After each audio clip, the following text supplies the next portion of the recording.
Hey guys, today I'm going to be talking to you about heroin addiction. And it's a sensitive topic for some, it's a sensitive topic for me. Uh, it's plagued a lot of people's lives, and it, it's real crazy. So that's what we're going to be talking about today. Excuse me. So let me give you a backdrop on my heroin story. It started when I was real young. My mom, she was on it. Her old man was on it. They were on a lot of drugs, but heroin pills, was their choice. They were dancing with the devil, and ultimately it costed my mom her life and her old man to be doing a football number in the Department of Corrections. So yeah, that's the two roads.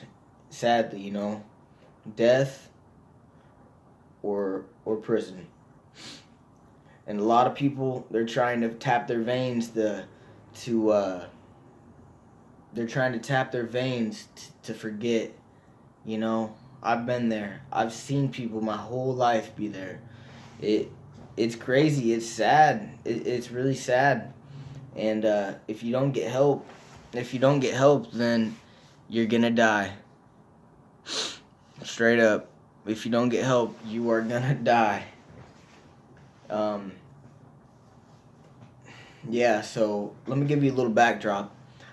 From 9 to 14, at 9 years old, that's when they raided the house and DHS got involved. And yeah, from 9 to 14, I'd be going back and forth to grandma's because I live in Des Moines, Iowa. She lives in Newton, which is a 30-minute drive. So I'd stay at grandma's one year and then go back to mom's, be so happy to go back to mom's, and that was my best friend, I'd be so happy. And then she'd screw up, go to treatment, or then I'd go back to grandma's, and back and forth is a back and forth cycle. It was a cycle, that's what it was. And ultimately, usually cycles escalate just as this one did, and she ended up going to prison and doing a bid. So from that time, I was homeless for a little bit. I just was tired of going to Newton. You know what I mean? Even though I had a loving grandma and I could have went down there, I was tired of going down there. I was tired of, I was 14. I knew what I wanted. I thought I wasn't. I was a kid. You're a kid at 14. I didn't think I was the shit or anything. I just was tired. Okay, so we worked something out where I stayed at the neighbor's house. Shout out Steve, old man Steve. He's a good cat, and I still talk to him to this day. I'd stay at my grandma's like 2 days a week on the weekends, and then during the school week, I'd stay up here. I'd stay at his house, and because that's all I ever wanted to. I was always getting switched around from schools and stuff like that, and I was tired of that. I just wanted my high school career, 9 through 12. I just wanted that to be at one school. And I had a blast in high school for the most part. I was a good kid, ninth grade, pretty good cat, 10th grade. I was into BMX, and my mom got out. She did 2 years and got out. And healthier than ever, that's how they come out, Fuck. But anyway, she started using again, and by the grace of God, her old man, it was like a gift and a curse, because her old man had some lawsuit. Well, his dad had some lawsuit, and I forget what the lawsuit was about, but he was passed away, so it went to my mom's old man, and we got a house.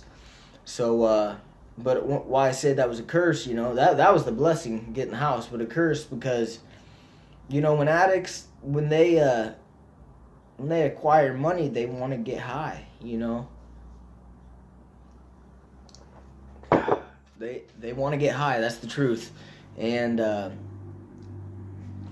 they feel like you feel like $1,000,000 when you do. You're tapping your veins. You're tapping your veins, and you're dancing with the devil, man. Like I said, it's death or prison. But I've also heard some remarkable stories about heroin addiction. I'm not gonna say her name, but this one chick that I know used to be an addict, and from a shot gone wrong or banging up or whatever, she was paralyzed, I believe, from the waist down in a wheelchair, but now she can walk again, and she's clean and doing good. So yeah, that's awesome. But anyways, yeah, so we're at the house, and her old man was trapping. It was the bando, the straight trap, and he was selling boy, which that dog food, that heroin, whatever you want to call it. He was selling that, and in 15 he got popped and he went to prison, and it was just me and my mom, and see, I'm about to be 24 next month. January 10th, 96 is my birthday. And on January 24th of 17, she passed away right in front of me. I'm going to put it like this. Me, her, and another person were partying, and I almost died. We all almost died. And I had to look 3 feet to my left and see my mom's dead body. And yeah, after that, it was, because she was a vet. A lot of people are vets. When I say vet, is they've been in this game. They know what's up. But see, it wasn't even heroin. There wasn't much heroin in it. It was fentanyl.